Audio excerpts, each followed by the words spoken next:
Bonjour, alors là nous sommes dans un atelier de lutherie, on est au centre de Lyon, vers la place des Jacobins. Alors nous occupons donc essentiellement de violon, alto et violoncelle, et aussi des archets. Et nous faisons tout ce qu'on peut faire sur les violons, à savoir la réparation, la restauration, l'entretien, la vente, la location et l'expertise.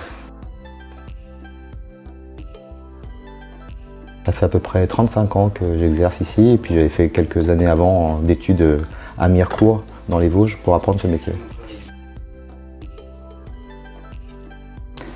Alors j'étais déjà violoniste à l'époque, j'étais en classe horaire aménagée au Conservatoire de Lyon, et j'allais régulièrement chez le luthier parce que je cassais régulièrement mon violon. Donc c'est en allant chez le luthier, j'ai senti les odeurs, l'ambiance, et c'est ça qui m'a donné envie de faire ce métier-là. Alors l'école de Mirecourt où on forme à la lutherie durait à mon époque 3 ans. Maintenant c'est passé à 5 ans, et après ces 3 ans il faut trouver un maître de stage chez qui on apprend encore pendant 10 ans pour savoir un peu, avoir fait un peu le tour de toute la problématique du violon.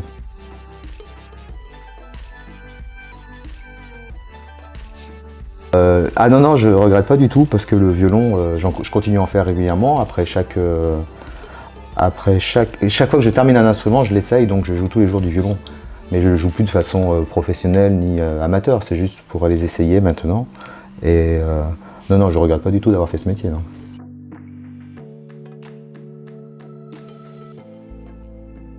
Énormément de jeunes, il y a tout plein de conservatoires, d'écoles de musique qui forment au violon, à tous les autres instruments d'ailleurs. Et on fait de la location aussi ici, et donc on a énormément de jeunes qui pratiquent et qui débutent l'instrument.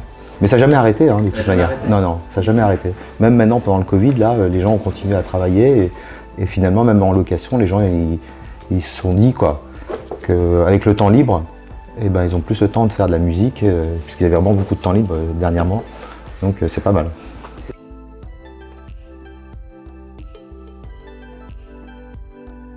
Parce que c'est simplement passionnant. Un violon, ça a une forme parfaite qui est déjà faite depuis 3 siècles.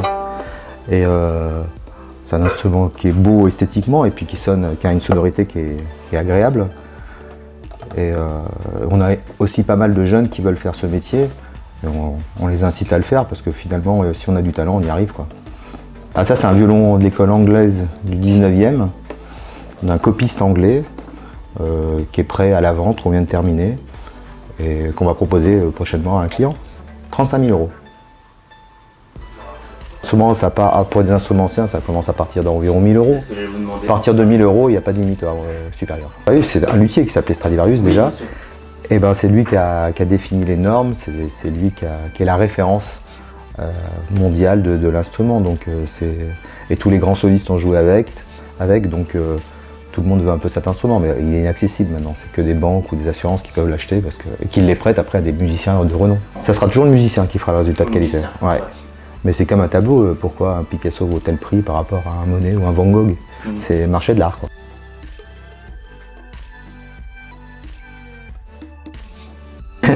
Il faut la minutie, la rigueur, de la passion, et aimer ce qu'on fait, toujours.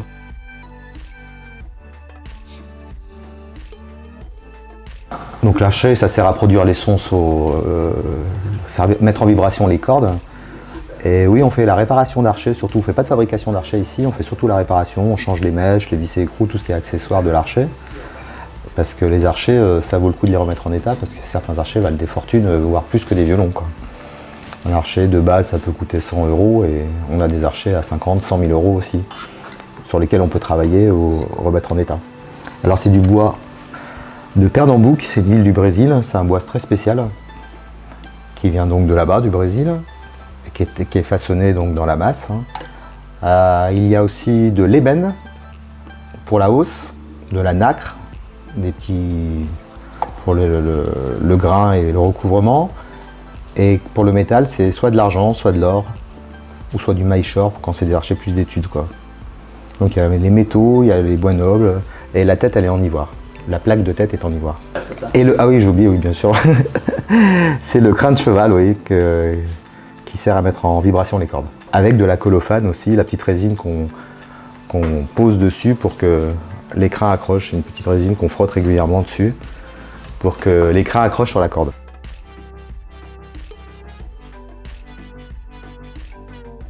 C'est pas par rapport non plus à Nid d'Ivoire, c'est par rapport à l'auteur.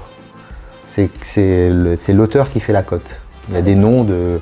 L'archeterie française, c'est la plus cotée dans le monde, et les archetiers français du 19e jusqu'à maintenant sont encore les meilleurs du monde, et ils ont atteint des cotes extraordinaires.